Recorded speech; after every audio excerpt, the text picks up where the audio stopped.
Well, good evening all. I've got a bit of a blocked out corner over here, so I'll have a look through that gap. That's it. Well, thank you very much for what was a warm welcome during the day, Marcus. What have you done to the weather? Here to King Island today. Linda and I have actually had an absolutely lovely time. First time here, but hopefully not our last. Can I begin by acknowledging the Palawa people, pay my respects to elders past and present. I would say in many parts in Australia that if you know how beautiful our country is, we should thank the people who have looked after it for us, and I do that tonight. Could I acknowledge the Councillor Marcus Blackie, should be Honourable Marcus, Mayor of King Island Council. You may not know, but Marcus and I worked together 25 years ago. Marcus was my liaison officer when I was a brigade commander in Darwin. And today we retested his coffee making skills. So I'd be happy to know the Mayor has passed that high standard today. So thank you, Marcus. To all the members of the council on King Island, thank you very much for looking after us today as well. To Val Southam, the CEO of Keep Australia Beautiful, thank you for having us and inviting us to this function. To the recipients of the awards tonight, delighted to be in your company and thank you for what you do, but I'll say a bit more about that later, ladies and gentlemen. It is a real delight for us, Linda and I, to be on King Island today and to be in person this year at the Keep Australia Beautiful National Tidy Town Award ceremony. And congratulations and good luck to the finalists from Scone, Euroa, Gascoyne Junction, Oatlands and Mount Liebig.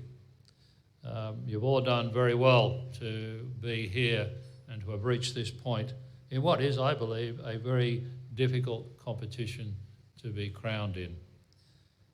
We're looking forward to tonight's ceremony. As I said, the last couple of years we've been doing this by video or doing it virtually, and believe me, trying to hand over a trophy or award virtually and getting it done in one take is not easy. I'd like to say we did it, but we didn't. But I think the final product seemed to be okay. But great to be here in person tonight. And can I thank the Keep Australia Beautiful National Association for keeping the awards going over that difficult period during the pandemic. Very important to do that. Linda in particular is passionate about recycling and sustainability. And we want to be at any event that celebrates people, communities who bring that into their community life and also at the same time work to keep their communities looking beautiful. It is very important for us to be here. Again, Marcus, thank you and congratulations, of course, that King Island is a current title holder and about to exceed that to someone else, but of course the standard remains high across the community. And I'm going to say, nearly going to break a golden rule. It's very dangerous for a Governor-General to compare locations across the country. A very dangerous game indeed, but I think King Island's up there. Okay. But you cannot say I ever said you are the best and most beautiful spot in the country. Very important again for another reason to be here tonight. Tonight, this week is the National Volunteers Week across the country, and this morning we were in Geelong addressing the Order of Australia Association National Conference, and we'll go back to that tonight for tomorrow. What's the link? Volunteers are the people who make our communities tick across the country. At Yarralumla the other night, we had a reception for National Volunteer Week of Volunteering Australia.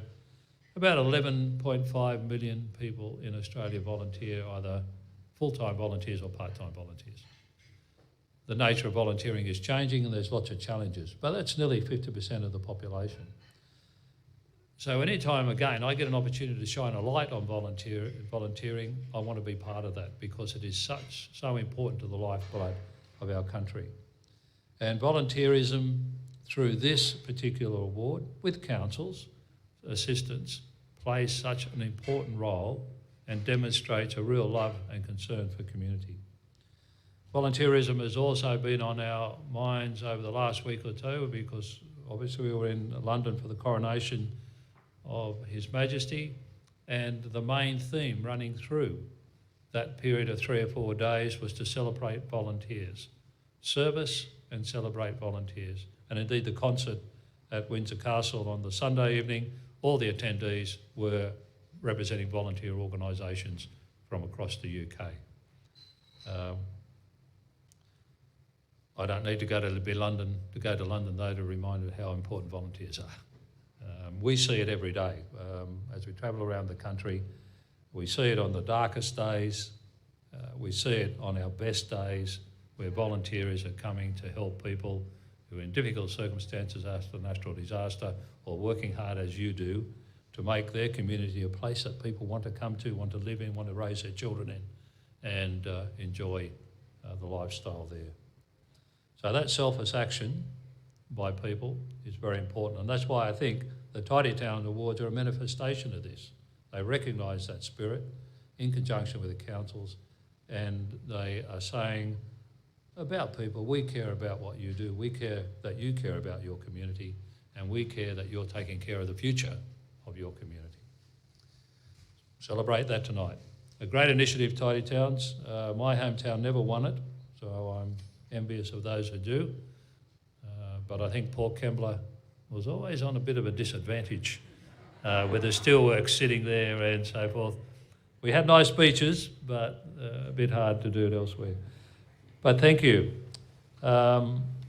These awards, of course, don't just miraculously happen, so can I thank again Keep Australia Beautiful, the people there past and present for keeping the awards going, for encouraging, for celebrating, particularly in our regional and rural communities. Again, to thank the King Island Tidy Towns Committee for their tireless efforts in improving the sustainability of this particular beautiful part of the country, and those who have been participating in getting the submissions together, thank you for doing that. That is hard work, I understand that, but you feel it's important and so do I. And to all the mayors and council staff in particular, can I say thank you. About 9 years ago now, when I became the Governor of New South Wales, and my first real interaction with councils, I was a bit sceptical, frankly, to start with.